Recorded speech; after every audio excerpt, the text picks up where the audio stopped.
Hey everybody, I'm Professor B, and welcome to my amazing laboratory. This show is about STEAM, STEM plus art and music. Today, we'll be doing some art. Making a shaving cream mug. No, not a mug you put shaving cream in. It's a mug that we will paint, technically glaze, using shaving cream. Here's what we started with.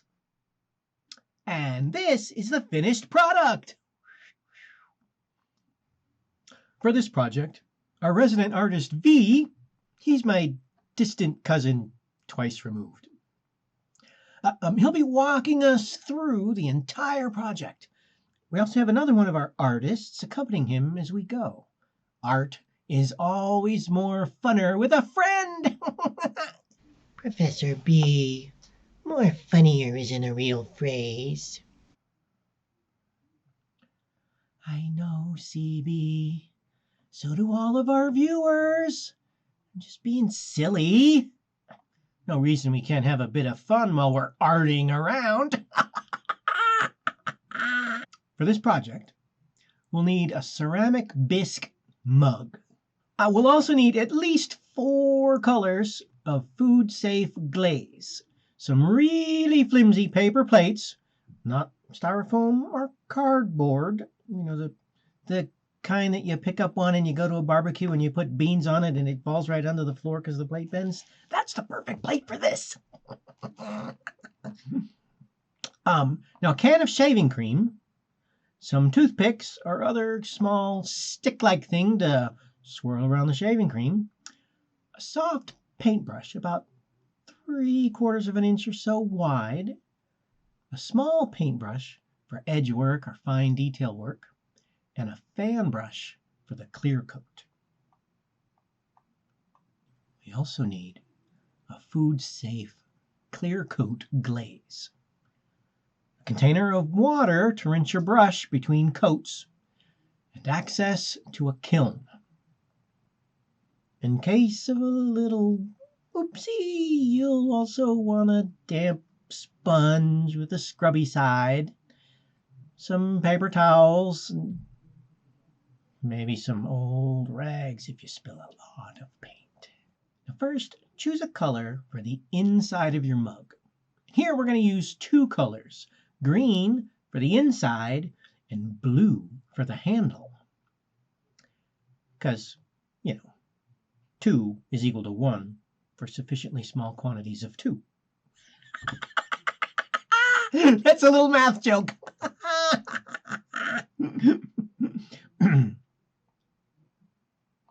Then choose about 3 colors for the outside of the mug. We'll be using yellow, pink, and cinnamon. Mauve is V's favorite color. Pink is as close as we could get. Don't forget to mention, it has to be food-safe glaze, Professor.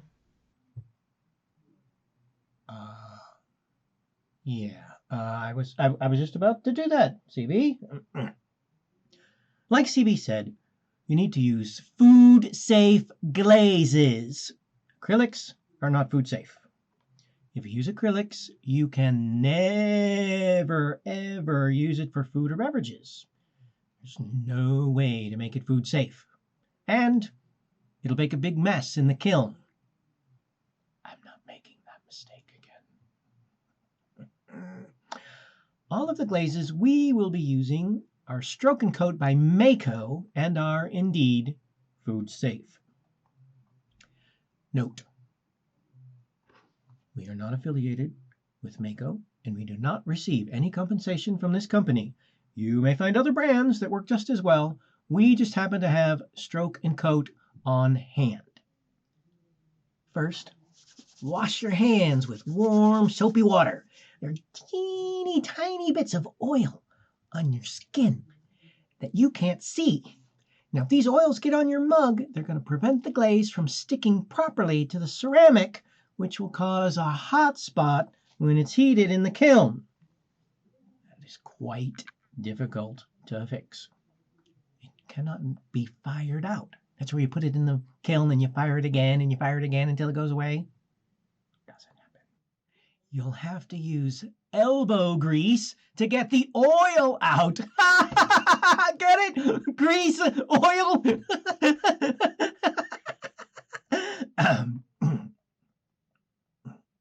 Sometimes I amuse myself. Now that your hands and workspace are clean, you can start coating the inside of the mug. V is just pouring some of the glaze into the bottom of the mug. Professor B, that's disgusting. Oops. Excuse me. Anyway, notice how V is rolling the mug around for a bit. Then using the brush to cover the sides. The advantage of this technique is that it helps prevent the paint from sliding into the bottom of the mug. Now this doesn't require precision. You can go as fast or as slow as you want and just get it all covered. And you may well have some fun while you're at it too, right? Now it's important to get 3 coats of glaze on the inside. It will ensure you have an even covering of paint on the surface and give you a rich color after it's fired. If you don't have an even coating of paint, you'll have an odd coating of paint. That's another math joke. I'm on a roll today, brother. Now, if you put just 1 coat, it'll give you a more faded look. In this picture, the upper right triangle shows an example of colors with 1 coat, and the lower left triangle shows the colors with 3 coats.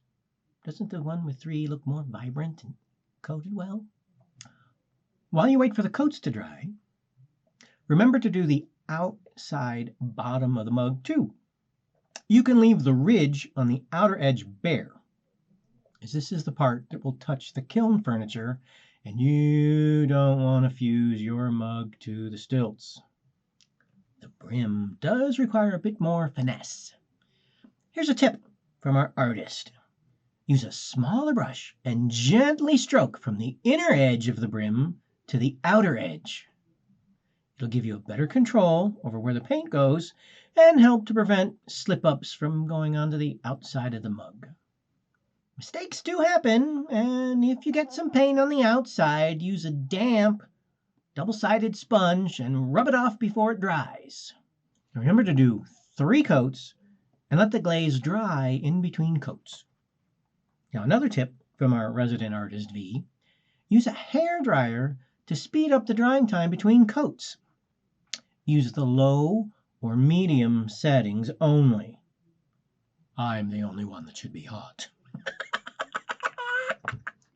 Professor B, you shouldn't say that. After you finish the inside and rim of the mug, do the handle. It's best to do the handle after you finish the inside. Otherwise, you run the risk of smudging the handle colors onto the outside of the mug. See here, V uses a small brush on the parts of the handle that meet the body of the mug.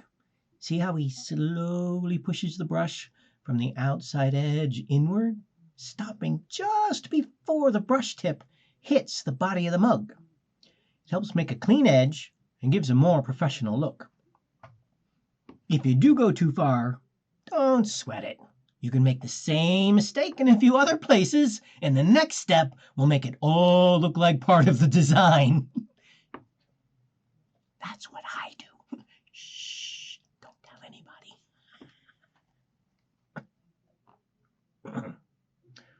While waiting for the handle to dry, put your name or initials on the bottom of the mug. If you don't have your own kiln, it'll help the studio owner know whose piece this is. In addition, all artists need to sign their work. From this moment on, you are an artist. You're also a steamer, because you watch this channel and we're about steam. Now is the perfect time to put away all of the glazes you've used so far and clean up your workspace. If you're like me, you've got a huge mess. That's the sign of a true artist. You won't need your brushes anymore. You can also collect the items you'll need for the next phase of our project. You'll need your 3 colors of glaze for the outside of the mug, shaving cream, a few toothpicks, and a thin paper plate. Remember the beans we talked about earlier? Once your mug has dried completely, you can move on.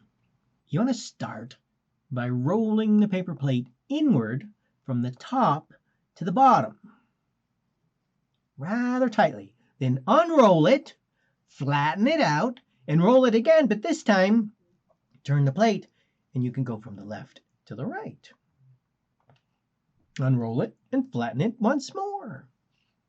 The easier your paper plate bends, the better success you will have on the next step. Seems counterintuitive, doesn't it? Lay your paper plate as flat as possible and smooth out any bumps. Doesn't need to be perfect, just good enough. Spray your shaving cream on the paper plate. Cover the whole plate with about 2 inches of shaving cream. Don't fret over it. Just have fun making the mess. Shh. Don't tell Pappy B I took his shaving cream.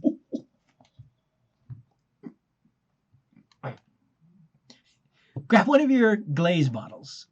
Shake it up and drizzle the paint on the shaving cream.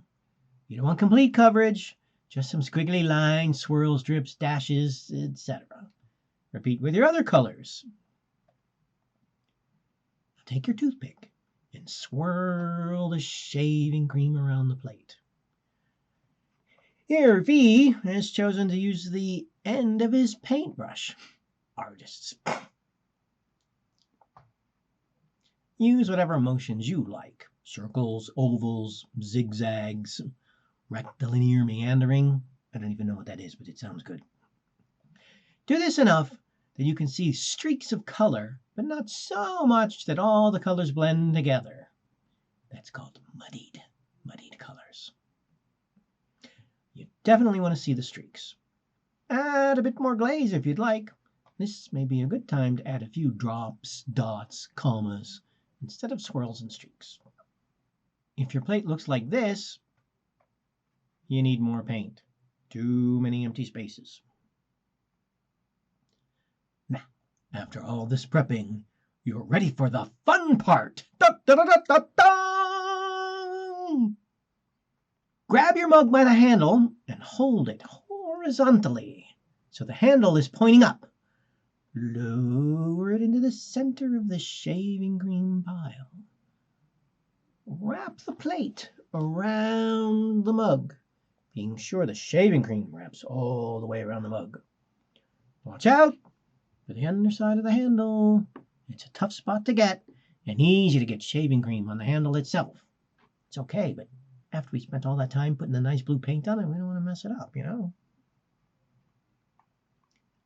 Now gently unwrap the plate from the mug. Grab a stiff brush and dip it into a colored part of the shaving cream on the plate. Paint some shaving cream on any spots that didn't get covered. When you're satisfied that everything is covered, set your mug upright and let it dry overnight.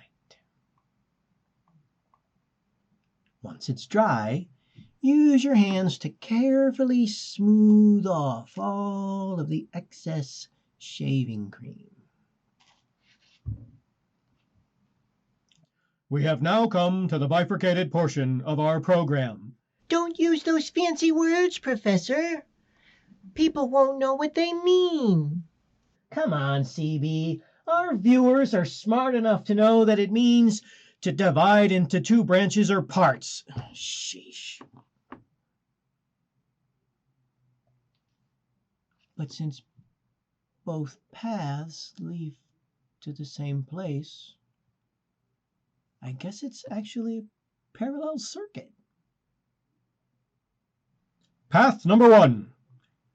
If you don't have easy access to a kiln, apply your clear coat glaze inside. A light coat on the bottom, leaving the rough ridge uncoated. apply it over the shaving cream, and then do the handle last. Let the glaze dry thoroughly, like for a day, depending on the weather. Might take a little longer, might take a little less. Then fire it in the kiln. I swear, if one more person makes fun of my kilt, they're gonna get kilt!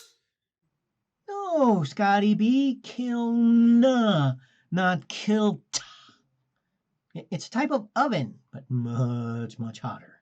And it's used to heat or fire ceramics. The heat then causes a chemical reaction in the glazes to seal them. And, in many cases, the glaze changes color. Our clear coat glaze is green. And when it's fired, it's clear.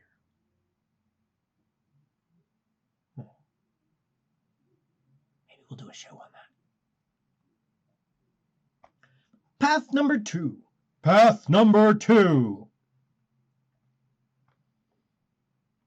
If you do have easy access to a kiln, fire your mug now. After it cools, you can look for any remaining imperfections in the colors or rough areas where the shaving cream didn't quite burn smooth. And you can take this opportunity to fine-tune the coating. Then, follow the steps in part 1 to apply the glaze and refire. Enjoy your new mug! The best part is, when someone asks you where you got it, you can say, "I made it!" You know, honestly, I would really appreciate it if you said, "I made it because I'm a steamer and Professor B taught me how to do it." That would be awesome. Here's what ours looks like from the top, and here's a 360 view. This is what our other artist looks like from the top. Now the 360 view. Which one do you like better and why? Let me know in the comments. And if you make a shaving cream mug, post me a picture. I want to see it.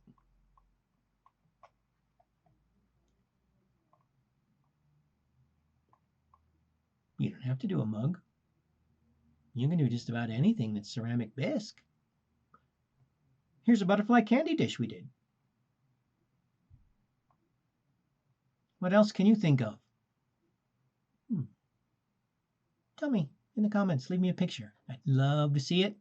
B would love to see it too, but you'll never see him on camera. He's very, very shy. Artists. Until next time, I'm Professor B saying, fun is a choice. Are you making the right choice?